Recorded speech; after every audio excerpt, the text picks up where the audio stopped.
దేవుని నామమునకు మహిమ కలుగును గాక. దేవుని వాక్యం వింటున్న సహోదరి సహోదరులకు ప్రభు అయిన యేసుక్రీస్తు నామంలో అందరికి కూడా వందనాలు తెలియజేస్తున్నాం. ఈ సమయంలో మనము ధ్యానించుటకు కీర్తనల పుస్తకంలో నుండి 126వ కీర్తనలో 1-2 చరణాలు చదువుదాము.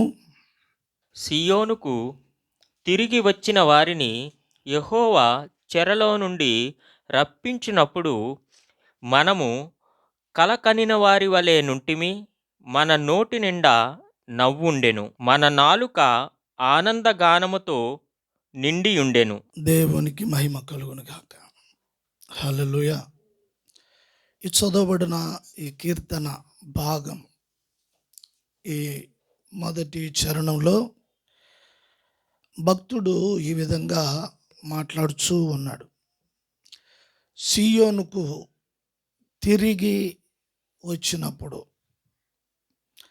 చెరలో నుండి అనే మాట మాట్లాడుతున్నాడు. ఈ వాక్య భాగంలో మనము కల కనిన వారి వలె ఉంటిమి అని చెప్తున్నారు. తర్వాత వారి నోటి నిండా నవ్వుండెను, ఆనందగానము ఉండెను. ఈ మాటలు అన్నిటిలో కొన్ని మాటలు చెర నుండి మరి తిరిగి వచ్చినప్పుడు అనే మాట కూడా మన వాక్య భాగంలో మనం చూస్తున్నాం. సంతోషం చూస్తున్నాం, ఆనందాన్ని చూస్తున్నాం. తర్వాత తిరిగి వచ్చుట, సియోనుకు తిరిగి వచ్చుట అనే మాటను కూడా మనము చూస్తున్నాం. అయితే మనము కల కనిన వారి వలె ఒంటిమి అని చెప్తూ ఉన్నారు. ఈ మాటలు మనము చాలా మన ఆత్మీయ జీవితంలో వ్యక్తిగతంగా మనము సంఘపరంగా ఈ మాటలు ఇశ్రాయేలు జీవితంలో దేవుడు కొన్ని చెరలు అనుమతించాడు. దేవుడు వాళ్ళ జీవితంలో కొన్ని చెరలు అనుమతించారు. చెర అనేది మనము చూసినప్పుడు చెర అనేది పరివిధాలుగా దేవుని ప్రజలలో అనేక విధాలుగా చెర అనేది ఉంటూ ఉన్నది. కష్టము, బాధ, నిరాశ, నిస్పృహలు, ఏమీ తెలియని పరిస్థితులు, ఇటువంటి పరిస్థితులన్నిటిని కూడా దేవుడు కొన్ని సందర్భాల్లో దేవుని బిడ్డలకు అనే విశ్వాసులకు, దేవుని ప్రజలకు ఆయన అనుమతిస్తాడు అనే విషయం గమనించాలి. చెర అనగా కష్టము, బాధ. అది ఒక్కొక్కరి జీవితంలో ఒక్కొక్క రీతిలో ఉంటుంది. ఒక్కొక్కరు బ్రతుకులు ఒక్కొక్క పద్ధతిలో ఉంటుంది. అది దేవుడు ఆ చెరకు దేవుడే అప్పగిస్తాడు అనే విషయము మనము ఇక రానున్న వాక్య భాగంలో మనం ఆ విషయాలు మనం గ్రహించగలుగుతాం. అయితే విశ్వాసీ జీవితము, భక్తిపరమైన జీవితము అనేది అదేదో ఆషామాషి కలిగినది కాదు. అది ఒక ఉన్నతమైన అనుభవం. కష్టంలో కూడా ఆనందము అనుభవించే స్థితిని దేవుడు కలుగు చేస్తున్నాడు అని ఎంతమందికి అర్థమవుతుంది అనేది మనం చూస్తున్నప్పుడు వాక్య భాగంలో వాళ్ళు అంటారు, వారికి ఉన్న చెర కష్టకాలం దాన్ని ఒక కళతో పోలుస్తూ ఉన్నారు. చూడండి, మనము కొన్ని సందర్భాల్లో మనము రాత్రి పండుకొని ఉదయకాలము లేచిన తర్వాత మన పెద్దవాళ్ళతో చెప్తాం, రాత్రి ఏదో పీడకల వచ్చింది. ఏ కల వచ్చింది? పీడకల వచ్చింది. పీడకల అంటే కొన్ని మంచి కళలు కూడా ఉంటాయి. పీడకల వచ్చింది అంటాం. వాక్య భాగంలో భక్తుడు ఉపయోగించిన మాట, కల కనిన వారి వలె ఉంటుంది, చెరలో నుండి. ఆ మాట చదువుదామా? సియోనుకు తిరిగి వచ్చిన వారిని యెహోవా చెరలో నుండి రప్పించినప్పుడు మనము కల కనిన వారి వలె నుంటిమి. చెరలో నుండి రప్పించినప్పుడు బాగా గమనించాలి ఈ మాట. చెరలో నుండి, కష్టములో నుండి బయటికి ఎవరు తీసుకురాగలరు? ఒక వ్యాధిలో నుండి, జీవితంలో తగిన ఒక దెబ్బ, కొన్ని దెబ్బలు జీవితంలో ప్రతి వ్యక్తి జీవితంలో తగులుతూ ఉంటాయి. కొంతమంది అంటారు, మాకు తగిలిన దెబ్బలు ఇటువంటివి కాదండి, చాలా దెబ్బలు తగిలి చాలా కోల్పోయాం, చాలా అసలు మనుషులు ఉంటామో ఉండమో అనుకున్నామండి, బ్రతుకుతాము లేదా బ్రతికి బట్టగడతామో, భూమి మీద ఉంటామో లేదో తెలియని పరిస్థితులు అనుభవించామండి అని కొన్ని మాటలు ఆత్మీయులతో పంచుకుంటూ ఉంటారు. అందరితో కూడా మాట్లాడలేం కదా ఆ మాటలు. కొంచెం ఆత్మీయులతో బ్రతికి బట్టగడతాం అనుకోలేదు. చూడండి, అంటే అటువంటి పరిస్థితులు, మనుషులకు ఆలోచన కష్టతరమైన పరిస్థితుల్లో ఏమనిపిస్తుంది చివరికి అంటే, నిరాశలో ఏమనిపిస్తుంది అంటే మరణం. మరణం యోబు జీవితంలో కూడా అతడు కూడా నాకు హఠాత్తుగా మరణం వస్తే బాగుండు అనుకున్నాడు. అంత నీతిమంతుడు, భక్తుడు, యథార్థవంతుడు, దేవుని చేత సాక్ష్యాన్ని పొందిన వాడు. అతడు అంటాడు, నాకు హఠాత్తుగా ఈ పరిస్థితి నుండి, ఈ బాధల నుండి, ఈ చెర నుండి పరిష్కారం ఏమనుకున్నాడు? ఇప్పుడు ఆయన ఏమనుకున్నాడు? హఠాత్తుగా మరణం వస్తే బాగుండు.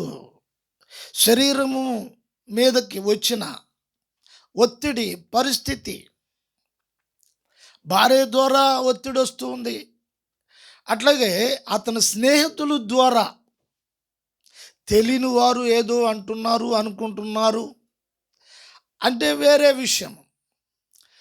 అతనితో కలిసి ఉన్న స్నేహితులు, ఆ స్నేహితులు కూడా ఎన్నో రకాలుగా అతన్ని నిందించటము, అవమానించటము, అతని వ్యక్తిగత జీవితాన్ని, అతని విశ్వాసాన్ని, అతని భక్తిని. చూడు, దేవుడే సాక్ష్యం ఇచ్చాడు కదా మొదటి అధ్యాయంలో చూస్తే. అటువంటి వ్యక్తిని స్నేహితులు ఎన్నో రకాలుగా మాటల ద్వారా, చూడండి, ఇదంతా చెరే కదా. బయట వారు ఎవరో తెలియని వారు ఏదో మాట్లాడారంటే అది వేరే విషయం. కలిసిమెలిసి ఉన్న స్నేహితులు, యోబు గురించి తెలుసు, యోబు కుటుంబం గురించి తెలుసు, యోబు భక్తి గురించి తెలుసు. మరి ఎందుకు వాళ్ళు అట్లా మాట్లాడటం జరిగింది? సరే, వాళ్ళందరూ అలా మాట్లాడారు. అలా మాట్లాడినను భార్య కూడా ఏమంది? దేవునికి స్తోత్రం. భార్య మాటలు భార్యను పడి, ఇది కూడా ఒక చెరే. కొన్ని సందర్భాల్లో కొన్ని మాటల ద్వారా చెరలో, ఆ మాటలు కూడా చెరలాంటివే. చెర అంటే ఒక 4 గోడల మధ్యలో పెట్టి బంధించినప్పుడు ఏ విధంగా ఉంటుంది? మనం ఆదికాండంలో చూస్తే, ఆదికాండంలో నోవాహు గూర్చి మనం వాక్యం చదువుతున్నప్పుడు, అతడు వాడలో ఇంచుమించు సంవత్సరము, అంటే సంవత్సరము అంతా కూడా ఆ వాడలోనే ఉన్నాడు అతడు. బయటంతా కూడా దేవుని తీర్పు జరుగుతుంది, వాడలోనే ఉండిపోయాడు అతడు. ఒక మనిషి ఒక గదిలో ఉండిపోవటం అనేది నెలల తరబడి, వారాల తరబడి, రోజుల తరబడి ఉండిపోవటం అనేది అది కూడా ఒక చెరే. రోగము ద్వారా ఉండిపోవటం ఒక చెర, ఇబ్బందుల ద్వారా ఉండిపోవటం ఒక చెర, మాటల ద్వారా గాయపరచబడటం ఒక చెర, రోగాలతో మొత్తబడటం ఒక చెర, అవమాన పాలైపోవటం ఒక చెర, మేలు చేసి కీడు అనిపించటం ఒక చెర. ఈ చెర కొన్ని సందర్భాల్లో మనము ఏంటి ప్రభువా, మేలు చేసి కీడు మేము అనుభవిస్తున్నాం, ఎందుకు ఇవన్నీ మాకు అనుమతించావు? మా జీవితంలో ఇవెందుకు అనుమతించావు? యోబు జీవితంలో ఎందుకు ఇవి అనుమతించాడు దేవుడు? నోవాహు జీవితంలో సంవత్సరము ఆ ఓడలో ఉండిపోయాడు నోవాహు. ఇలాగా ఆధ్యాత్మికమైన పరిస్థితుల్లో చూస్తే కొన్ని సందర్భాల్లో ఉక్కిరి బిక్కిరి అయిపోయే పరిస్థితులు ఉంటాయి. చూడండి, ఒక బలమైన వ్యక్తి మనల్ని ఎలా గట్టిగా పట్టుకుని తన సందిట్లో ఎలా బంధించేసి ఉంటే ఎంతసేపు ఉండగలుగుతాం? ఊపిరి గట్టిగా పట్టుకున్నట్టు.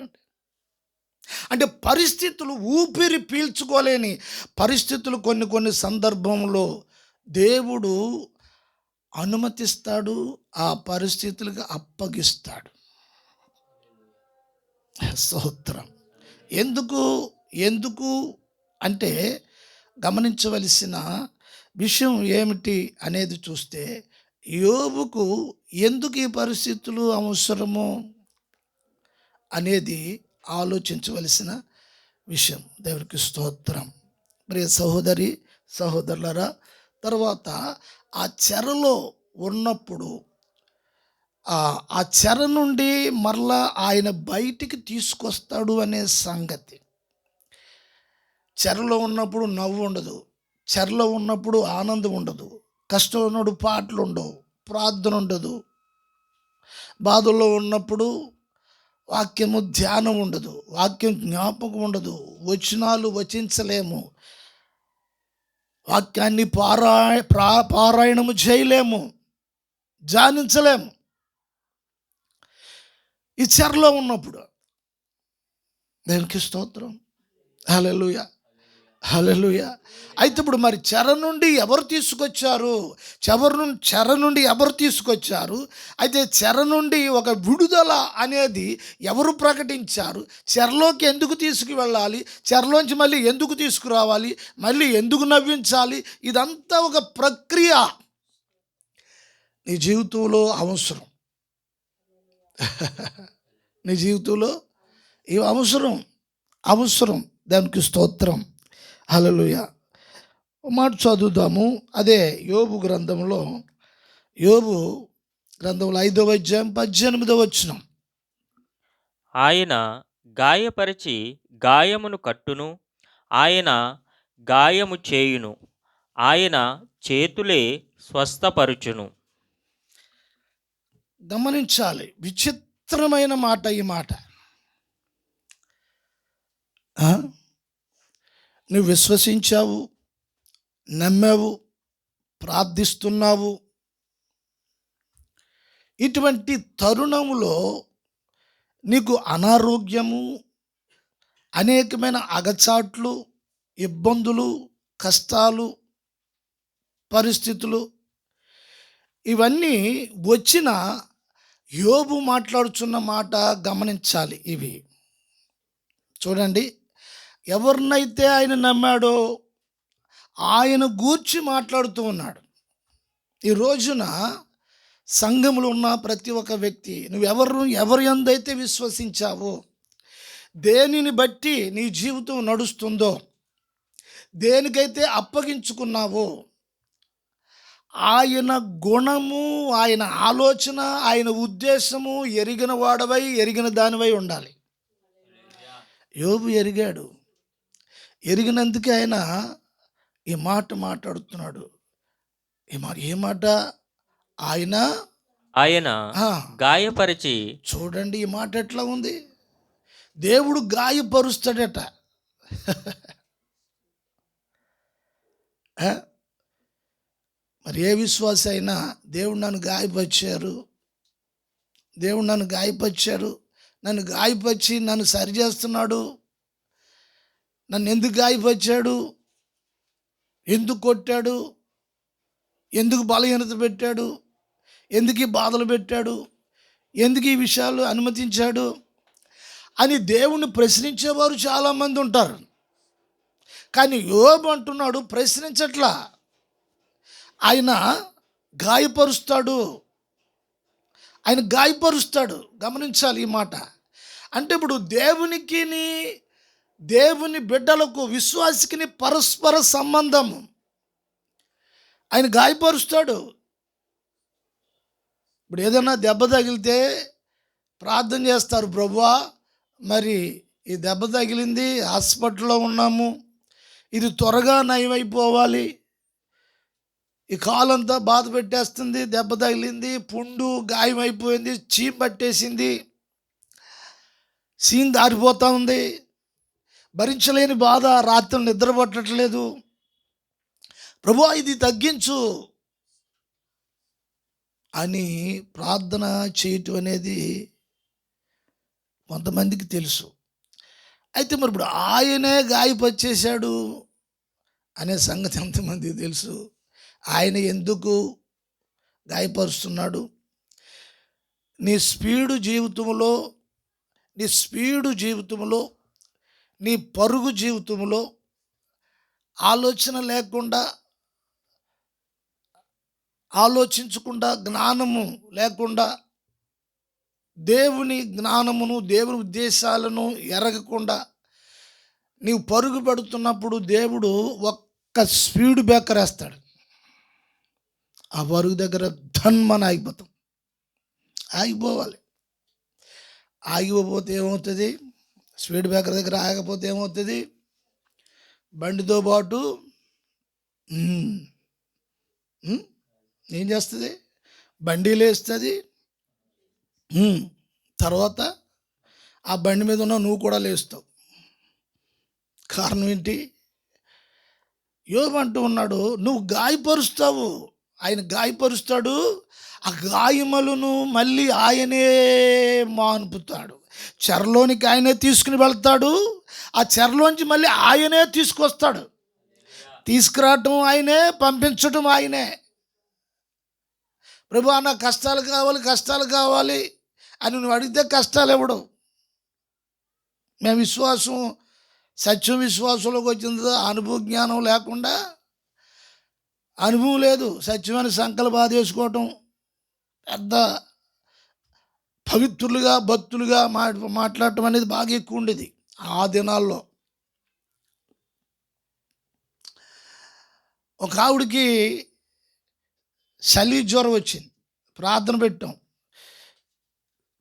పెడితే వీళ్ళందరూ ఏం ప్రార్థన చేస్తారో తెలుసా? ప్రభువా ఈ చలి జ్వరాన్ని మలేరియా చేసే, టైఫాయిడ్ చేసే, క్యాన్సర్ చేసే, ఎయిడ్స్ చేసే, అది చేసే, ఇది చేసే అన్నారు. ఆ పేషెంట్ని అక్కడ పెట్టుకుని ఆవిడకి అన్నీ చేసేయాలంట. ఏం చేసేయాలి? చలి జ్వరాన్ని ఏం చేయాలి? మలేరియాగా మార్చాయి. ఎదుటోళ్ళకి అలా చేసి ఇలా చేసి అంటాం సులువే. ప్రభు ఆవిడకున్న చలి జ్వరం నాకు ఇచ్చే అని ఎందుకు చేయకూడదు? నాకు ఇచ్చే అని ఇలా చేస్తుంటే గోపురం నుండి, సల్లపల్లి దగ్గర ఉన్న గోపురం నుంచి పాస్టర్ గారు వచ్చాడు, కొత్తగా వచ్చాడు, సచివేది ఇది బాగుందని. ఆ ప్రార్థనలో అతను కూర్చున్నాడు. ఇక వీళ్ళందరూ ఇలా ప్రార్థన చేస్తుంటే ఆడికి భయం వేసేసింది. ఆడు వెళ్ళిపోయాడు సైకిల్ వేసుకుని. వారం పోయిన తర్వాత వచ్చి అన్నాడు, ఏమంటే ఏంటి ప్రార్థన ఏంటంటే భయం వేసేసింది. మరి ఏంటి సత్యం అంటే ఏమనుకున్నావా నువ్వు? సత్యం అలా ఉంటుంది.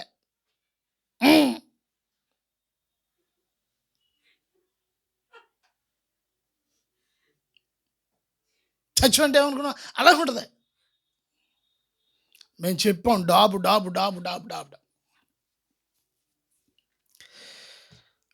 ఇదేం కాదండి. అయితే ఆయన అంటాడు, సత్యస్వరూపైన దేవుణ్ణి, సర్వశక్తుడైన దేవుని యోబు ఎరిగాడు.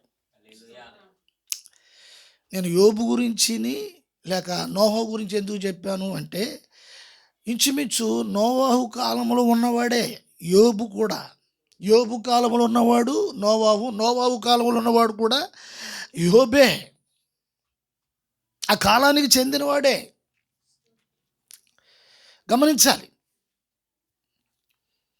ఇప్పుడు ఆ గాయము ఎవరు గాయపరిచారు, ఎవరు ఈ బాధను అనుగ్రహించారు, ఆ పరిస్థితులు ఎవరు అనుమతించారు యోబుకి అనే సంగతి అతను గుర్తించేశాడు.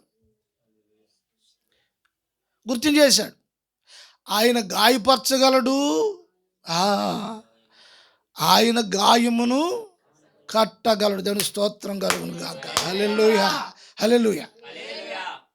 సత్యమును గూర్చి అనుభవ జ్ఞానము అనేది ఇదే. పౌలు అంటాడు, సత్యమును గూర్చి నీకు అనుభవ జ్ఞానము అవసరం. సత్యమును గూర్చి అనుభవం కలగాలి. ఆ అనుభవంలో నుండి జ్ఞానము ఉత్పత్తి చేస్తాడు దేవుడు. ఏం చేస్తారు? సత్యమును గూర్చి అనుభవంలో నుండి నీకు జ్ఞానమును ఉత్పత్తి చేస్తారు. అప్పుడు ఏ మాట అంటే ఆ మాట తొందరగా మాట్లాడలేవు, ఏ మాట అయితే ఆ మాట గమ్ముని అనేయలేవు.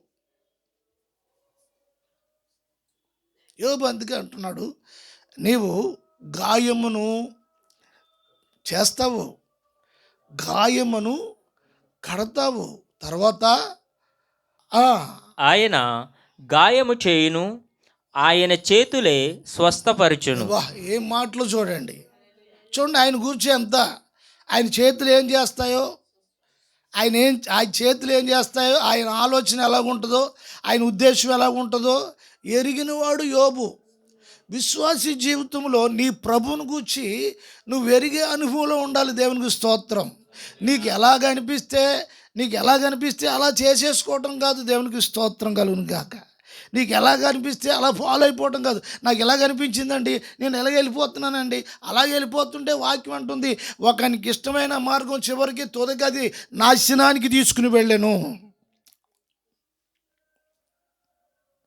నాశనానికి తీసుకుని వెళ్ళాను. అయితే ఇప్పుడు యోబు అంటూ ఉన్నాడు, ఆ చేతులు బాగు చేసే చేతులు. ఈ చెర్ర ఎందుకో తెలుసా? నీలో ఉన్న అపవిత్రతను దేవుడు నిన్ను శ్రమలకు అప్పగించి, ఆ శ్రమల ద్వారా నీలో ఉన్న అపవిత్రతనంతా కూడా శుద్ధి చేయగలడు. హల్లెలూయా, హల్లెలూయా. యోబు అతని జీవితంలో గుర్తించిన విషయం ఏంటంటే, ఇదిగో నువ్వు శోధించినప్పుడు, యోబు అంటాడు, నువ్వు శోధించినప్పుడు నేను ఎలా మారుతాను? సువర్ణమలే మారుతాను. సువర్ణం అంటే బంగారానికి మెరుగుదిద్దాలి. బంగారం మెరవాలి అంటే అగ్ని అనే కొలిమిలోనికి వెళ్ళాలి. శ్రమలనే సమ్మిడి దెబ్బలు తినాలి. హల్లెలూయా. ఆ బంగారం కాలి ఆ ఐరన్ ఇనప దిమ్మ మీద పెట్టి టప ఆ కంసాలు కొడుతూ ఉంటే దానికి అంటుకున్న మస్టు అది రాలిపోతూ ఉంటుంది, పొడుం కింద. గమనించాలి. అయితే మనలో ఉన్న మస్టు మనకు తెలియదు. ఎందుకు అనుమతించావు?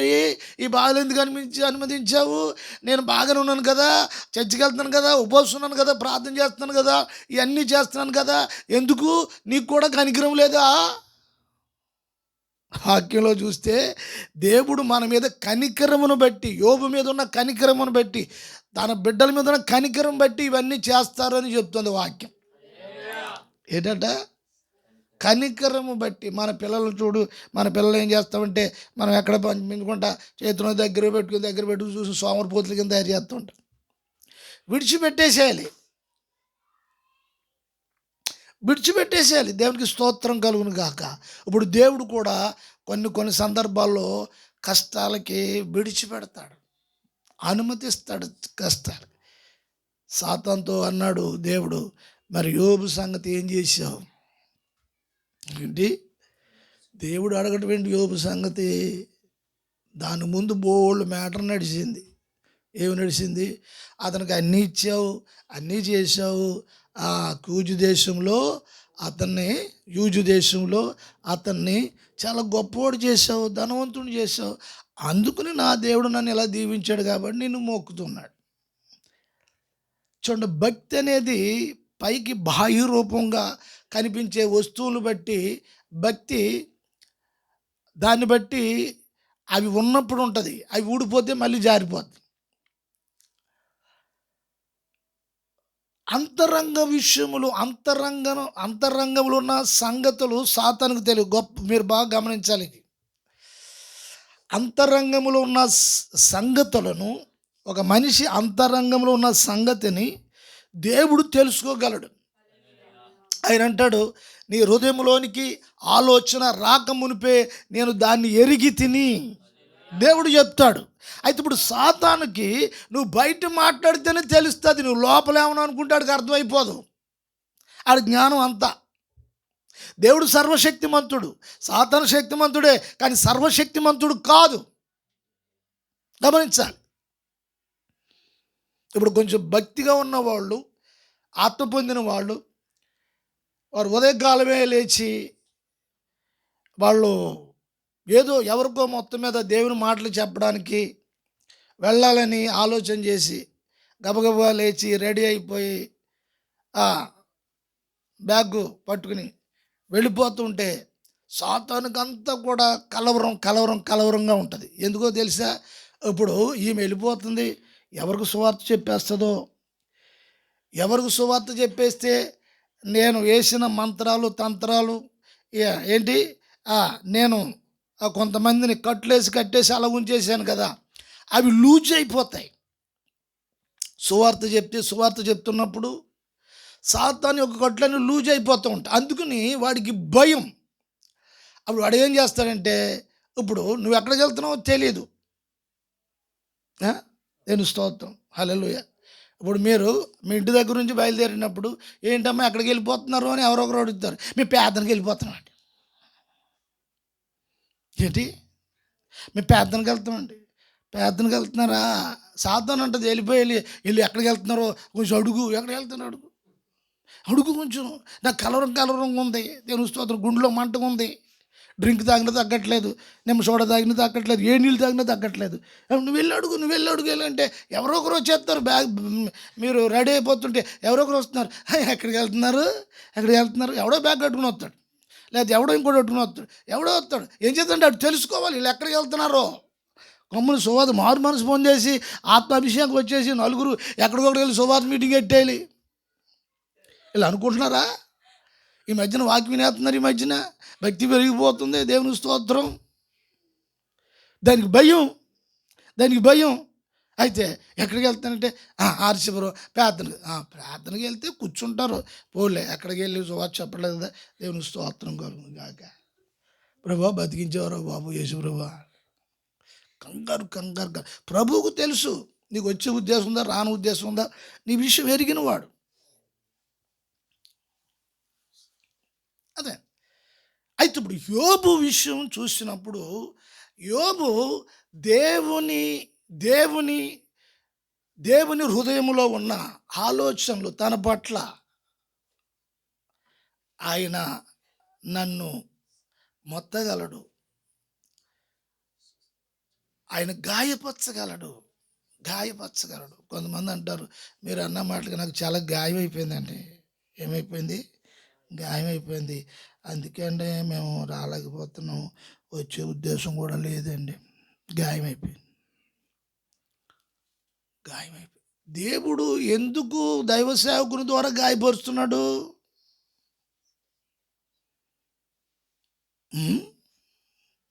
ఎందుకు గాయపరుస్తున్నారు? మేము గాయం అయిపోయిందంటే నూనె రాసి వాళ్ళు ఉన్నారు, అక్కడికి వెళ్ళి నూనె రాయించుకుంటున్నాం.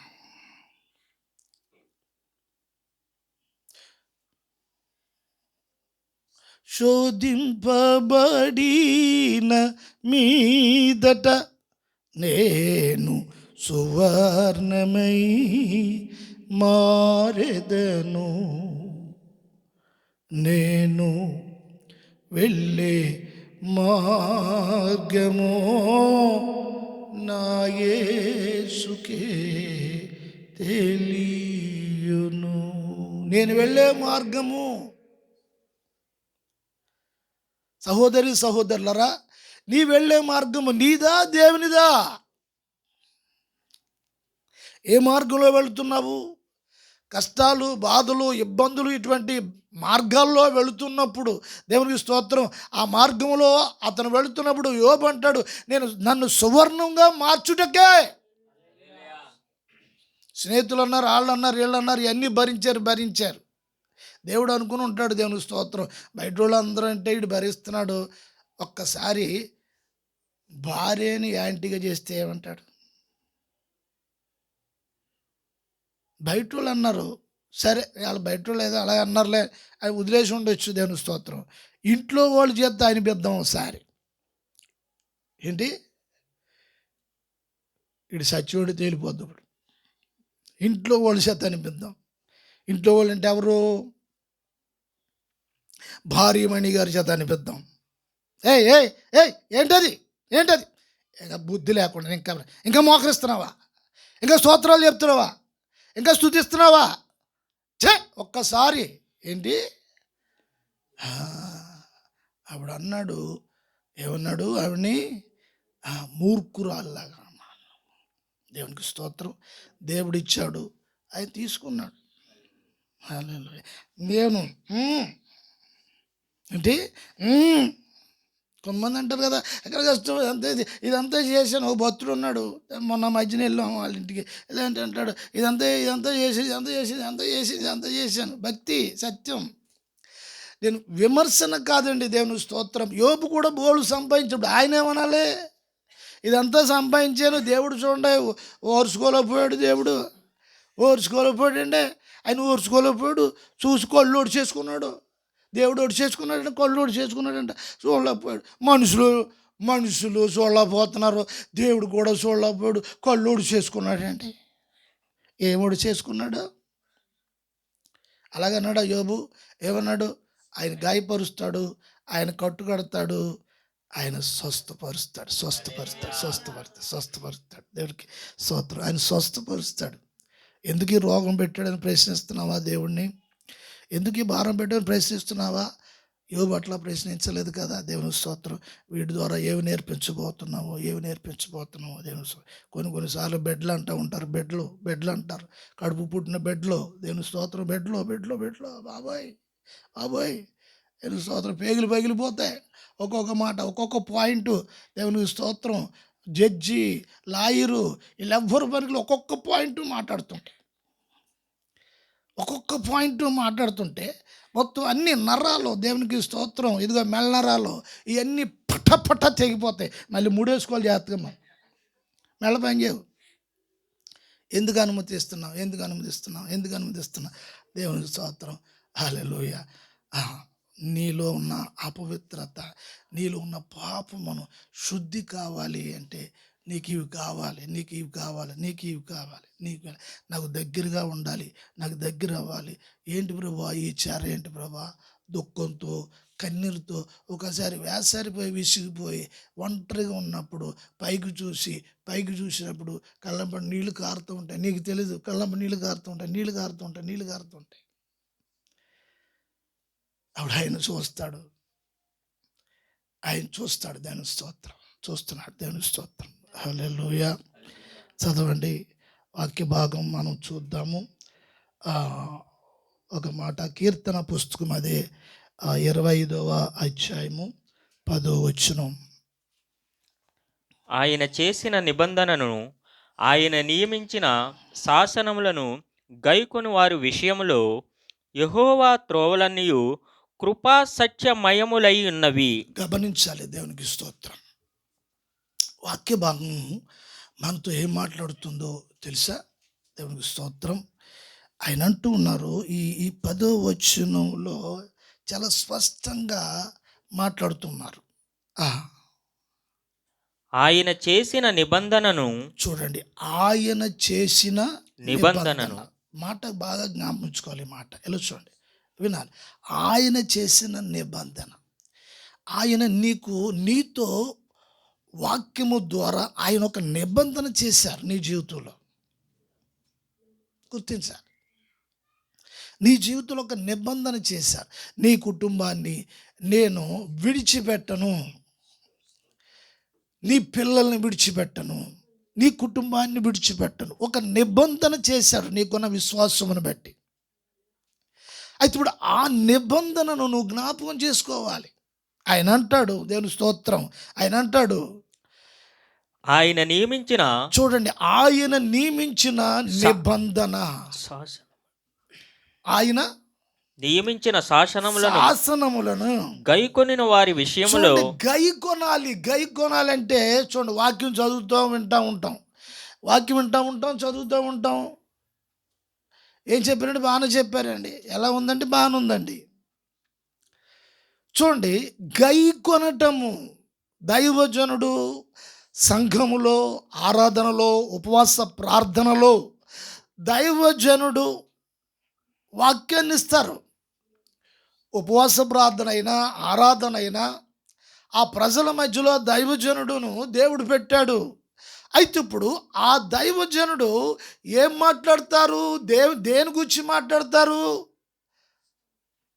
దేవుని లేఖనాలను, ధర్మాన్ని, లేఖనాలను, ఉపదేశమును, ఆజ్ఞలను, ధర్మ విధులను, శాసనాలను ప్రజలకు తెలియజేస్తారు. ఇప్పుడు ఆ ప్రజలకు తెలియజేస్తున్నప్పుడు ఇవి మనుషులతో చేసిన నిబంధనలు. నీకున్న విశ్వాసము ద్వారా నీకు ఒక నిబంధన చేస్తాడు, ఒక వాగ్దానం చేస్తాడు. ప్రభువా, నా కుటుంబాన్ని విడిచిపెట్టనని వాగ్దానం చేశావు కదా, నా కుటుంబాన్ని విడిచిపెట్టనని వాగ్దానం చేసావు కదా, నా బిడ్డలని విడిచిపెట్టనని వాగ్దానం చేసావు కదా, నన్ను విడిచిపెట్టనని వాగ్దానం చేసావు కదా. ఆ వాగ్దానమును బట్టి ప్రభువా నేను విశ్వాసంతో నిలబడి ఉన్నాను. స్తోత్రం, హల్లెలూయా, హల్లెలూయా. ఆ శాసనాలు గైకొనడం, కష్టకాలంలో గైకొనడం, ఆయన నియమించిన శాసనములను గైకొని వారి విషయములో బాగా గమనించాలి. అంటే ఇప్పుడు ఎవరు గైకుంటున్నారు? అందరూ గైకుంటున్నారా? వింటున్న వారు అందరూ గైకుంటున్నారా? గైకుంటున్న వారి విషయంలో బాగా గమనించాలి. గైకుంటున్న వారి విషయంలో, నీ గైకుంటున్న వాడి యొక్క వ్యక్తిగత జీవితంలో దేవుడికి ఒక ఉద్దేశం ఉంది. వాళ్ళ విషయంలో దేవుడు ఏ విధంగా పని చేస్తున్నాడు, కీడు చేస్తున్నాడా, మేలు చేస్తున్నాడా, దీవెన, ఆశీర్వాదమా, కష్టమా, బాధ, శ్రమ, నింద ఏమిటి, దేవుడు దేనికి అనుమతిస్తున్నాడు? గైకొనువారు విషయములో అంటున్నారు. ఎంతమంది గైకుంటున్నారు ఈ విషయాలు? ఎంతమంది గైకుంటున్నారు? ఎంతమంది గ్రహిస్తున్నారు? ఎంతమంది అర్థం చేసుకుంటున్నారు? దేవుణ్ణి ప్రశ్నించే వ్యక్తిగా ఉన్నారా? ఉన్న శ్రమలు, కష్టాలు, చెరలు ప్రశ్నించే వారిగా ఉన్నావా? వాక్యం ఒక్కోసారి వచ్చి మీద పడుతూ ఉంటుంది, ముళ్ళ కర్రలా కొడుతూ ఉంటుంది, కొరలా కర్రలా కొడుతూ ఉంటుంది, కత్తిలా కోస్తూ ఉంటుంది. దేవునికి స్తోత్రం కలుగును గాక. ఒక్కో సందర్భంలో కనికరముతో చల్లగా ఉండి ఆదరిస్తూ ఉంటుంది. హల్లెలూయా. చల్లగా ఉంటుంది. ఒక్కోసారి తేనెలా మధురంగా ఉంటాయి, ఒక్కోసారి కోస్తుంది. అంటే ఇప్పుడు దేవుడు ఏ విధంగా నీ జీవితంలో దేవుడు ఏ విధంగా ప్రవర్తిస్తున్నాడు? మనం కీర్తనకారుడు చెప్పిన మాట 126 చూసినప్పుడు, అట్లాగే మన వాక్యం అంతా కూడా మనం చూస్తున్నప్పుడు, దేవుడు నీ జీవితంలో చెరలను అనుమతించడానికి, కష్టాలు అనుమతించడానికి, బాధలు అనుభవించడానికి, నీ విశ్వాసంలో, నేను ఓ చోటుకి వెళ్ళాను, ఎప్పుడు ఒకటే ప్రార్థన చేస్తారు ఆ సంఘంలో ఎప్పుడు ఒకటే ప్రార్థన, ఎవరు చేసినా ఒకటే ప్రార్థన. ప్రభువా, ఏ కష్టాలతో వచ్చారో, ఏ అవసరాలతో వచ్చారో, ఏ బాధలతో వచ్చారో తీర్చండి ప్రభువా. మంచిదే, ఓకే, సరే. ఎప్పుడు అదేనా? వాక్యం చూస్తే ఆయన అంటాడు, యోబు అంటాడు, నువ్వు గాయపరిచావు అంటాడు. మరి అటువంటి వారికి దేవుని ఉద్దేశాలు అర్థం కావు.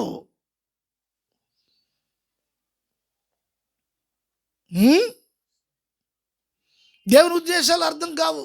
దేవునికి స్తోత్రం. గమనించాలి సందర్భం. గైకొను వారి విషయంలో ఆయన ఏం చేస్తున్నాడో అనే విషయం చెప్తున్నారు ఇక్కడ వాక్యంలో. గైకొనటము, ఎంతమంది గైకొన్నారు? వాక్యం వింటున్నా నీవు ఎప్పుడైనా వాక్యం గురించి ఆలోచించావా? ఈ సందర్భాలలో నీ మార్గంలో, నీ దారిలో వాక్యాన్ని ఆలోచించడం అనేదే కాకుండా దేవుని మార్గంలో చదువు ఆయన నియమించిన శాసనములను గైకొని వారి విషయంలో బాగా ఈ మాట గుర్తుపెట్టుకోవాలి. గైకొని వారి విషయంలో యెహోవా త్రోవలన్నీయు. చూడండి, దేవుని త్రోవలన్నీయు. దేవుని త్రోవలు కాదు వాస్తవానికి, గమనించాలి. అంటే నీ జీవితంలో ఎన్నో అనుమతించబడ్డాయి. దేవుని త్రోవలో, జీవ మార్గములో వాక్యాన్ని అనుసరించి నువ్వు నడుస్తున్న సమయంలో, నువ్వు వెళుతున్న ప్రతి మార్గములో ఆయన కార్యాలు ఉంటాయి. యెహోవా మార్గములలో యెహోవా త్రోవలన్నీయు కృపా సత్యమయములై ఉన్నవి. గమనించాలి. చూడండి, నీ జీవితంలో కష్టం అనుమతించిన, బాధ అనుమతించిన దానిలో కృప కలిసి ఉంటుంది. దేవుని కృప. హల్లెలూయా. కృప కలిసి ఉంటుంది. ఆ కృపలో సత్యం ఉంటుంది. ఏంటి? దానిలో కృప ఉంటుంది, దానిలో సత్యం ఉంటుంది. దేవునికి స్తోత్రం కలుగును గాక. యెహోవా త్రోవలన్నీయు కృపా సత్యమయములై ఉన్నవి. ఏంటి? మహిమలు. ఏంటి? శ్రమల్లో, శ్రమ కూడా మహిమేనా? శ్రమ కూడా మహిమేనా? దేవునికి స్తోత్రం కలుగును గాక. మంచి ర్యాంక్ వచ్చేసింది, మంచి మార్కులు వచ్చేసినాయి. మంచి మార్కులు వచ్చేసినాయి. దేవుని కృప మెండుగా ఉంది. దేవునికి స్తోత్రం. హల్లెలూయా. మంచిది. ఫెయిల్ అయిపోయాం, దేవుని కృప లేదు. దేవుని కృప లేదు. ఇక్కడ ఏంటి? వాటమిలో, కష్టాలలో దేవుని కృప, సత్యము, మహిమతో ఆ వ్యక్తులతో ఉంటుంది అని వాక్యం చెప్తుంది. కృప దూరంగా లేదు, సత్యము దూరంగా లేదు, దేవుడు దూరంగా లేరు. హల్లెలూయా. ఆయన సన్నిధి దూరంగా లేదు. కృపా మహిమలు కలిసి ఆ వ్యక్తితో ఉంటాయి. అటువంటి వ్యక్తులే యోబులాగా చెప్పగలరు, అదిగో ఆయన గాయపరచగలడు, ఆయన కట్టగలడు. దేవునికి స్తోత్రం. ఎటువంటి పరిస్థితుల్లోనైనా వాళ్ళ జీవితంలో ఆనందమును దుఃఖము ఒకే రీతిగా భావించగలరు. వాళ్ళు కష్టాన్ని కూడా ఒకే భుజంతో, అలాగే ఆనందాన్ని ఒకే భుజంతో. మనం చూడండి, ఎవరన్నా మనల్ని పొగిడితే దేవుని స్తోత్రం, పొగడదే అనవసరంగా. ఎందుకు పొగుడుతావు? కోపం వస్తుందా? ఎవరికన్నా కోపం వస్తుందా? కోపం వస్తుందా? దేవుని స్తోత్రం కలుగును గాక. ఎవరికి కోపం రాదు పొగిడితే. మరి ఏదైనా ఒక మాట అంటే ఆలోచించండి. కృపలో నిలిచి నువ్వు దేవుని మార్గంలో నువ్వు ఉంటున్నప్పుడు కృప, సత్యములు, మహిమలు నీతో ఉంటాయి. ఎప్పుడు? ఆ విషయాలు నువ్వు గైకొన్నప్పుడు. ఆ గైకొన్న వారి విషయంలో చూడండి. ఎవరి విషయంలో? కొంతమంది అంటారు, ఏమంటే వాళ్ళ విషయంలో మాకు సంబంధం లేదండి, వాళ్ళ విషయంలో మాకు సంబంధం లేదు, వాళ్ళ గురించి మాతో మాట్లాడకండి బాబు. ఏం చెప్పాలి బాబు, మీకు నమస్కారం బాబు, వాళ్ళ గురించి మాట్లాడకండి బాబు మా దగ్గర, వాళ్ళ విషయం మాట్లాడకండి మా దగ్గర. ఏంటి ఇలాగ అంటాం కదా? దేవుడు అంటూ ఉన్నాడు, దేవుని స్తోత్రం కలుగును గాక, ఎవరి విషయంలో? గైకొను వారి విషయంలో. సంఘంలో అందరూ ఉన్నారు, ఆదరణకు అందరూ వస్తున్నారు, అందరూ నమ్ముకున్నారు, అందరికీ భక్తి ఉంది. దేవునికి స్తోత్రం. హల్లెలూయా. అయితే ఎంతమంది విషయంలో ఈ వాక్యం నెరవేరుతుంది? నా జీవితంలో ఈ వాక్యం నెరవేరుతుంది. ఈ వాక్యము నెరవేరటానికి నేను ప్రభువుకు అప్పగించుకున్నాను, ప్రభువు ఈ విషయాలను అనుమతించారు, ఈ పరిస్థితులను అనుమతించారు, కడుపు నిండటం అనుమతించారు, ఖాళీగా ఉండటం కూడా అనుమతించారు. దేవుని స్తోత్రం. సమృద్ధిగా ఉంది, తినేసి తినేసి తినేసి ఒళ్ళు పెరిగిపోతుంటే దేవుని స్తోత్రం, హల్లెలూయా. రోగాలు పోలైపోతామని కొన్నిసార్లు ఏం చేస్తుంటే ఆ ఇన్కమ్ని కట్ చేసేస్తాడు దేవుడు. ఏం చేస్తుంటే పాడైపోతాం. అందుకని ఆయన ఏం చేస్తాడంటే, ఆయన ఏం చేస్తాడు మన జీవితంలో?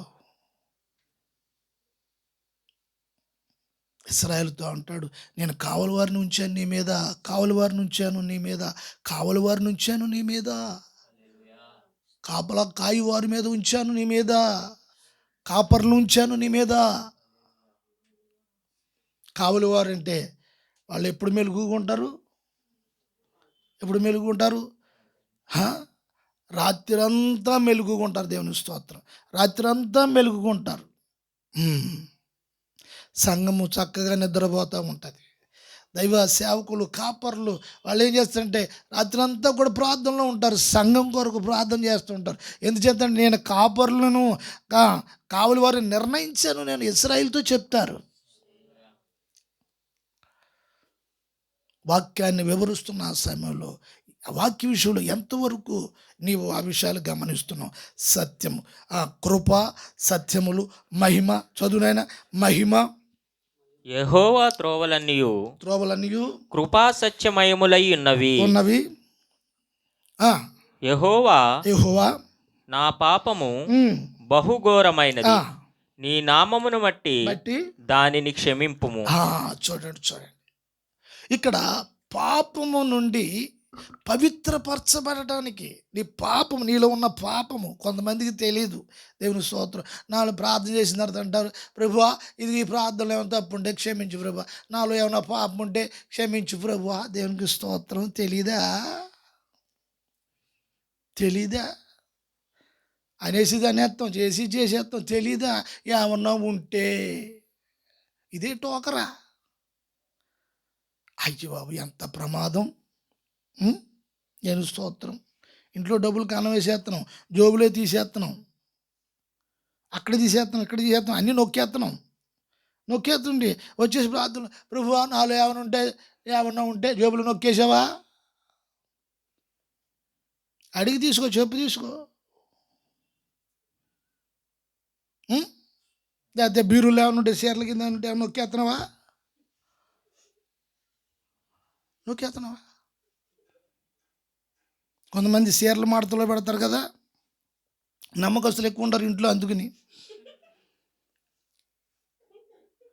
ప్రార్థన చేసి ఏమైనా ఉంటే ప్రభువా అంటే, మరి అన్నీ ఈ నొక్కుడు అంత ఏంటి? సైతాన్ అంటది. దేవుని చూసి ఏమంటో తెలుసా? దేవుని చూద్దాం, నీ పిల్లలు చూసా అంట. పాపం ఆయన ఏం చేస్తుంటే, సరే నా పిల్లలు ఏదో వాళ్ళు చేస్తారులే అని సరిపెట్టుకుంటాడు ఆయన. దేవుని స్తోత్రం కలుగును. చదువు మాట, చదువు ఆయన మాట చదువు. యెహోవా నా పాపము బహుఘోరమైనది, నీ నామమును బట్టి దానిని క్షమింపుము. దేవునికి స్తోత్రం. ఏం చేతంటే అక్కడ కృపా సత్యములను, మహిమలను, ఇటువంటి పరిస్థితుల్లో ఆయన మాట్లాడుతున్నాడు. దేవుడు ఆయన ఎటువంటి వాడు తెలుసా? చదువుదాం. కీర్తన 36వ కీర్తన మొదటి చరణాన్ని మనం చదువుదాం. 36వ కీర్తన. ఆయన ఎటువంటి వాడు? 136 కీర్తన. యెహోవా దయాళుడు, ఆయనకు కృతజ్ఞతాస్తుతులు చెల్లించుడి, ఆయన కృప నిరంతరముండును. గమనించాలి, చూడండి. ఆయన కృప ఎప్పుడెప్పుడు ఉంటుందట? ఆయన కృప ఎప్పుడెప్పుడు ఉంటుంది? చూడండి, మనకు తెలుసున్న వాళ్ళైనా, దగ్గరైనా, చుట్టాలైనా, స్నేహితులైనా, బంధువులైనా, కుటుంబస్తులైనా, వాళ్ళకు అనుకూలంగా ఉన్నంత వరకు వాళ్ళు ఏదైనా సహకరించగలరు, చేయగలరు. ఎప్పుడైనా వాళ్ళ మాట వినకపోతే వాళ్ళు చేసే సహాయము టప్మని ఆగిపోతుంది. నిత్యము వాళ్ళు చేస్తూ ఉండరు. అయితే ఇప్పుడు దేవుని గూర్చి చెప్పబడిన మాట, యెహోవా దయాళుడు, ఆయనకు చూడండి, ఇప్పుడు ఆయన దయ కలిగిన వాడు అంటే కనికరము కలిగిన వాడు. ఇప్పుడు గాయపరిచేవాడు, కట్టేవాడు, స్వస్థపరిచేవాడు, బాగు చేసేవాడు, ఇదంతా దేని కొరకంటే నీ మీద ఉన్న కనికరము. దయ అంటే కనికరం. హల్లెలూయా, హల్లెలూయా. చెరలో అనుమతించేవాడు ఆయనే, చెరలోండి తీసుకొచ్చేవాడు ఆయనే, నవ్వించేవాడు ఆయనే, ఆనంద గానముతో పాటలు పాడి సంతోషంతో ఆరాధన చేయించేవాడు కూడా ఆయనే. యెహోవా దయాళుడు, ఆయన కృప నిరంతరము నిరంతరము నిరంతరం ఉంటుంది. హల్లెలూయా. చూడండి, అలా ఎరిగినవాడు కనుకే యోబు ఆయన అంటున్నాడు, ఆయన కడతాడు, ఆయన కొడతాడు, ఆయన కడతాడు, ఆయన గాయపరుస్తాడు, ఆయన స్వస్థపరుస్తాడు, అన్నీ ఆయనే చేస్తాడు. సుఖాల్లో సంతోషాల్లో పాటలు పాడేసి ఆనందం అయిపోయి పెద్ద భక్తి చేసేసి బాధలు దుఃఖాలు కష్టాలు వచ్చినప్పుడు దేవుని స్తోత్రం. మన వైఖరి ఎలాగుంటుంది? వాక్యము చాలా తేట తెల్లంగా మనతో మాట్లాడుతూ ఉంది. దేవునికి స్తోత్రం కలుగును గాక. హల్లెలూయా. ఇశ్రాయేలుకు మూడో రాజుగా ఉండిన సలోమాను ఒక మాట చెప్తున్నాడు. అతడు తన రచించిన కొన్ని గ్రంథాలు ఉన్నాయి. ఆ గ్రంథాల్లో ప్రసంగి గ్రంథంలో అతడు ఒక మాట చెప్తున్నాడు దేవుని గూర్చి. బాగా గమనించాలి. ప్రసంగి గ్రంథం 3వ అధ్యాయము 11వ వచనం. దేని కాలమందు అది చక్కగా నుండునట్లు సమస్తమును ఆయన నియమించి ఉన్నాడు. ఆయన శాశ్వత కాల జ్ఞానమును నరుల హృదయమందుంచి ఉన్నాడు గాని దేవుడు చేయు క్రియలను పరిశీలనగా తెలుసుకొనుటకు అది చాలదు. చాలు. దేవుని స్తోత్రం. చూడండి, ప్రసంగి అతడు ఈ మాటలో గమనించవలసిన ఒక మాట ఏమిటి అంటే, ఆయన మన జీవితంలో ఏది అనుమతించినా ఆ అనుమతించిన దానికి కారణం ఏమిటంటే నీ జీవితము చక్కగా ఉండడానికి. ఎలా ఉండడానికి? చక్కగా ఉండడానికి, సమస్తమును చక్కగా ఉండడానికి. మనము ఆ 3వ అధ్యాయంలో ఆ మొదటి నుండి 11వ వచనం 10వ వచనం వరకు ఇంటికి వెళ్తారు, చదవండి. ఆయన ఏమి చేయగలడో ఏమి చేస్తాడో ఆ సొలొమోను చెప్తూ ఉన్నాడు ఈ మాటలో. ఆయన అంటున్నాడు 11వ వచనంలో, ఆయన చేసేది ప్రతి విషయంలో నిన్ను చక్కగా ఉండునట్లుగా, చక్కగా నిలవబెట్టడానికి నీ జీవితంలో కొన్ని అనుమతిస్తూ ఉన్నాడు నిన్ను చక్కగా చేయటానికి. ఇప్పుడు ఏమనుకుంటారు కొంతమంది, మేము బాగానే ఉన్నాం కదా, నేను బాగానే ఉన్నాను కదా అని అనుకుంటూ ఉంటారు. అయితే నువ్వు బాగున్నావో లేదో అనే సంగతి నీ ప్రభువుకి తెలుసు. అయితే ఇప్పుడు నిన్ను చక్కగా చేయటానికి కొన్ని అనుమతిస్తాడు అనే సంగతి వాక్యంలో చూడాలి. ఆ అనుమతిలో కూడా, ఆ కష్టాలు బాధల అనుమతిలో కూడా ఆయన కృప దాగి ఉన్నది, దానిలో ఆయన సత్యం ఉన్నది, దానిలో ఆయన మహిమ ఉన్నది. అయితే ఇప్పుడు నువ్వు శ్రమ అనుభవించటంలో ఇతరులకి మహిమకరంగా ఉన్నది, దేవుని కృప చూస్తూ ఉన్నారు. అంతేకాదు దానిలో సత్యము కూడా, వీరి యందు సత్యం ఉన్నది, వీరి యందు సత్యం ఉన్నది, వీరి యందు నీతి ఉన్నది, దేవుని నీతి వీరిలో అగపడుచు ఉన్నది, వీరి జీవితంలో దేవుని మహిమ ఉన్నది, వీరి జీవితంలో ప్రభావం ఉన్నది. వీరు ప్రార్థన చేస్తున్నప్పుడు దేవుని సన్నిధి అక్కడ కనబడుతూ ఉన్నది. హల్లెలూయా, హల్లెలూయా.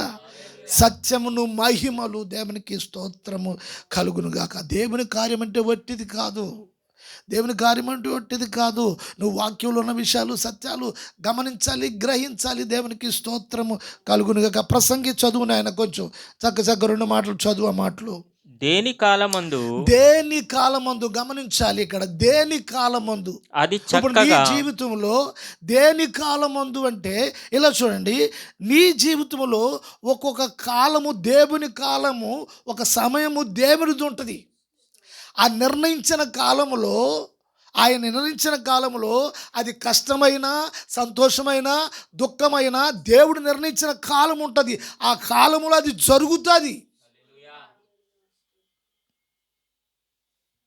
పోయిన 2-3 సంవత్సరాల క్రితం బాగానే ఉండేదండి. పోయిన సంవత్సరం చాలా బాగానే ఉండేదండి. అంతకుముందు సంవత్సరం కూడా బాగానే ఉందండి. అంతకుముందు సంవత్సరం కూడా బాగానే ఉందండి. ఈ సంవత్సరం ఏంటంటే దరిద్రం అండి, మామూలుగా కాదు. ఈ దరిద్రగట్టుడు ఒకడు వచ్చాడు ఇంట్లోకి, లేదా ఆ దరిద్రగట్టుది వచ్చింది. దేవుని స్తోత్రం. కొంతమంది అంటారు ఆ కోడలు వచ్చిన కాడి నుంచి అలాగ అయిపోయిందండి మా కొంప. కొంతమంది అంటారు ఏంటి, ఆ ఇంట్లోకి వెళ్ళిన కాడి నుంచి అలాగ అయిపోయిందండి, వాళ్ళు ఎదురొచ్చిన కాడి నుంచి అలాగైపోయింది, వాళ్ళని చూసిన కాడి నుంచి అలాగైపోయింది. ఈ మాటలన్నీ మాట్లాడి విశ్వాసులే. దేవునికి స్తోత్రం. గమనించాలి, ఒక కాలం, ఒక సమయం దేవుడు నిర్ణయించింది ఉంటుంది. ఆ నిర్ణయించిన కాలంలో ఎన్ని జరుగుతూ ఉంటాయి. దేవునికి స్తోత్రం కలుగును గాక. గుర్తించాలి, గుర్తించాలి, గుర్తించాలి. నీ జీవితంలో గుర్తించాలి. దేవునికి స్తోత్రం. నిర్ణయ కాలము దేని కాలమందు దేని కాలమందు అది చక్కగా నుండునట్లు చక్కగా ఉండినట్లు. సమస్తమును గమనించాలి, సమస్తమును నీ ఆయన- జీవితంలో మేలు కొరకేది అంతా. చక్కగాను సమస్తమును ఆయన నియమించి ఉన్నాడు. అది ఆయన నియమించాడు. అది మనుషులు కాదు నియమించేది, నిర్ణయించేది. గమనించాలి.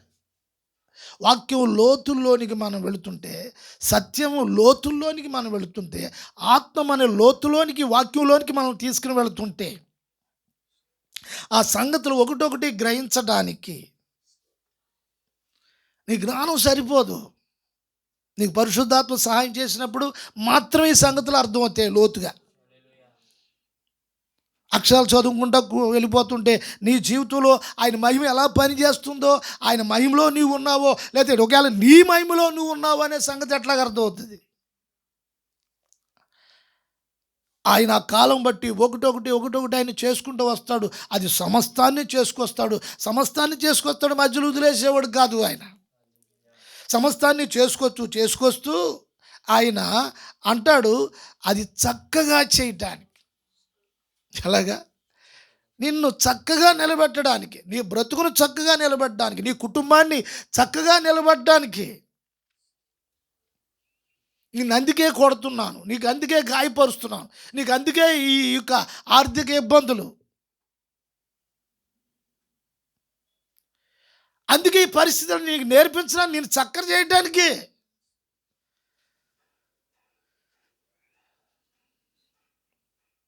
ఆలోచించండి. మన జీవితంలో చూడండి, విచ్చలవిడిగా ఉంటాయి కొన్ని సందర్భాల్లో, దూబరుగా ఉంటాయి మన జీవితంలో. దేవుడు అనుమతిస్తాడు, అన్నీ పంపిస్తాడు, అన్నీ ఇస్తాడు. ఆ ఇచ్చిన దాన్ని ప్రభువా నీకు స్తోత్రాలు, కృతజ్ఞతాస్తుతులు చెల్లించి ప్రభువా నీకు స్తోత్రం, కళగొద్దుకు నీవిచ్చిన ప్రసాదం, నీవిచ్చిన జీవితం, నీవిచ్చిన ఉద్యోగం, నీవిచ్చిన తండ్రి ఇల్లు, నీవిచ్చిన ప్రతిదీ నీవిచ్చిన నీకు స్తోత్రాలు ప్రభువా. ఇదిగో నీవిచ్చిన ఆరోగ్యం, నీవిచ్చిన ఆత్మీయ జీవితం,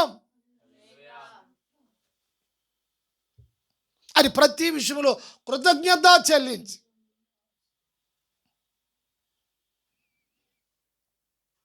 ప్రతి విషయంలో కూడా సమస్తమును ఆయన ఏం చేస్తున్నారు? సమస్తమును ఆయన నియమించి ఉన్నాడు. ఆయన శాశ్వత కాల ఆయన నియమించి ఉన్నాడు. ప్రతి విషయాన్ని నియమించి ఉన్నాడు, నిర్ణయించి ఉన్నాడు. మరి ఆయన నిర్ణయాన్ని, ఆయన నియమాన్ని తోసి పుచ్చే పరిస్థితులు, అది సంతోషం అవ్వచ్చు, అది దుఃఖం అవ్వచ్చు, అది ఆనందం అవ్వచ్చు, అది అవమానం అవ్వచ్చు, ఆయన నిర్ణయిస్తే అది మన జీవితంలో మనం అనుమతించాలి. సమస్తమును చక్క చేయటానికి అన్నీ అవసరం. అంటే చక్క చేయటానికి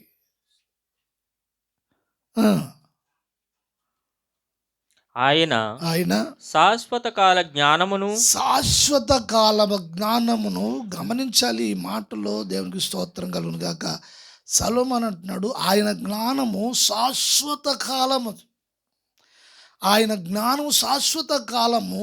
నరులు హృదయంలో ఎంతమంది గ్రహించగలరు ఆ జ్ఞానాన్ని?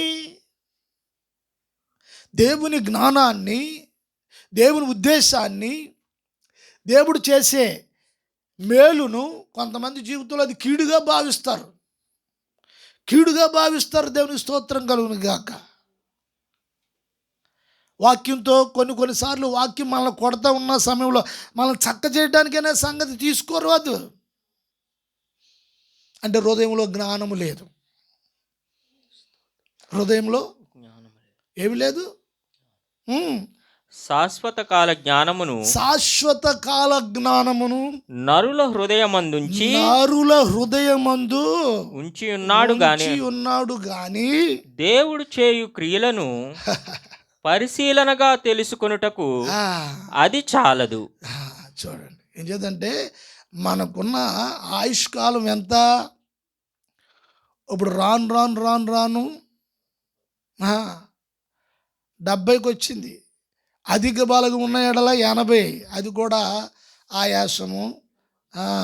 దేవునికి చూస్తున్నాం, గమనించాలి. అయితే ఇప్పుడు మనకున్నది కాలం ఎంత అనే సంగతి, ఈ విషయాలు మనము పరిశీలనగా, నీ చేతిలో ఉన్న దైవ గ్రంథము వాక్యాన్ని పరిశీలించటానికి చదవాలి. నువ్వు దేవుని వాక్యమును పరిశీలించటానికి, మన బ్రతుకుల్లో, మన జీవితంలో దేవుడు ఏం చేస్తున్నాడు అని పరిశీలించడానికి నీ హృదయములో పరిశుద్ధాత్మ ద్వారా జ్ఞానమును అనుగ్రహిస్తూ ఉన్నాడు. ఇప్పుడు ఆ జ్ఞానము ద్వారా నీ జీవితాన్ని చక్క చేస్తున్నాడా, మేలు చేస్తున్నాడా, కష్టము ద్వారా నిన్ను సరి చేస్తున్నాడా, ఏం చేస్తున్నాడు అనే సంగతి వాక్యము ద్వారా నువ్వు పరిశీలన చేయటానికి, పరిశీలన చేసే అనుభవము, పరిశీలన చేసే ఆత్మ, పరిశీలన చేసే నడిపింపు, పరిశీలన చేసే లోబడితనము. సొలొమోను ఈ మాటలన్నీ కూడా చెప్పడానికి గల కారణము ఏమిటంటే, అతడు బుద్ధిహీనుడుగా మారిపోయిన తరువాత అతని జీవితంలో జ్ఞానం అనుగ్రహించబడింది. వచ్చిన జ్ఞానమును, హృదయంలో ఉన్న జ్ఞానమును నేను తొక్కేసి పక్కకు తోసేసి జీవితాన్ని నాశనం చేసుకున్నాను అనే సంగతి అతనికి అర్థమైపోయింది. ఒక్కొక్కరి జీవిత కాలంలో ఆయన ఏమి చేయగలడు? ఆయన చేసే ప్రతి కార్యము నీ జీవితంలో అనిపించింది. ప్రతి కార్యమును ఒకవేళ కొన్ని సందర్భాల్లో కూలిపోతున్నాయా? అవి కట్టడానికే. దేవునికి స్తోత్రం కలుగునుగా. తగలబడిపోతుందా? మళ్ళీ నూతనంగా నిర్మించడానికే, నూతన కార్యాలు చేయటానికి ఈ విషయాలు పరిశీలించాలని మన వాక్యం మనకు తెలియజేస్తూ ఉన్నాడు దేవుడు. హల్లెలూయా. ప్రియ సహోదరి సహోదరులారా, ఈ వాక్య భాగాలు, లేఖనాలను మనము పరిశీలించడానికి తగిన మనస్సు, తగిన హృదయము, తగిన విశ్వాసము, తగిన నడిపింపు, తగిన నమ్మకత్వము, స్వచ్ఛమైన మనస్సు మనకి అవసరం. ప్రభువు ఇవన్నీ ఇచ్చి బిడ్డలందరినీ కూడా ఆ విధంగా నడిపించాలని దేవుని సేవకునిగా నేను మీ అందరి కొరకు ప్రార్థన చేస్తూ ఈ వర్తమానము బట్టి దేవునికి స్తోత్రము చెల్లిద్దాం ఒకసారి. హల్లెలూయా, హల్లెలూయా, హల్లెలూయా, హల్లెలూయా. ప్రార్థన. మహాపరిశుద్ధుడా, మహోన్నతుడా, సర్వాధికారి, మీ నామమును బట్టి స్తోత్రములు నాయన. నా జీవితంలో మీరు ఎందుకు అనుమతించారో నాకు తెలియని స్థితిలో నేను ఉంటుండగా ప్రభువా, ప్రతి విషయాలు చక్కగా చేయటానికే చక్కగా చేయటానికే చెరలో నుండి మరలా తిరిగి మీరు రప్పించారు, సియోను వైపు నడిపించారు. ఆనంద గానముతో మా నోటి నుండి నవ్వు ఉండటానికి ప్రభువా, మళ్ళీ తిరిగి ఆనందంలోనికి మమ్మల్ని నడిపించడానికి, బిడ్డలందరినీ కూడా సంతోషకరమైన తండ్రి పరిశుద్ధాత్మందలి అనుభవంలోనికి నడిపించడానికి ప్రభువా, మీరు చేస్తున్న ప్రతి కార్యమును వారు గుర్తించి జ్ఞానమించే అట్టి పరిజ్ఞానము నాయన సంఘానికి మీరు అనుగ్రహించమని, ప్రతి వారిని దీవించి ఆశీర్వదించమని, వాక్యం పట్ల నీ సన్నిధి పట్ల నాయన గౌరవం ప్రేమ కలిగి వారి జీవితంలో తండ్రి ఇదిగో ఈ లోకంలో ప్రాముఖ్యమైనది శ్రేష్టమైనది నీ సన్నిధి అని వారు ఎంచుకునేటట్లుగా ప్రతి వారిని సిద్ధపరచమని, కూడి వచ్చిన బిడ్డలందరినీ మీరు దీవించి ఆశీర్వదించమని యేసు నామమున ప్రార్థిస్తున్నాను మా పరమ తండ్రి. ఆమేన్.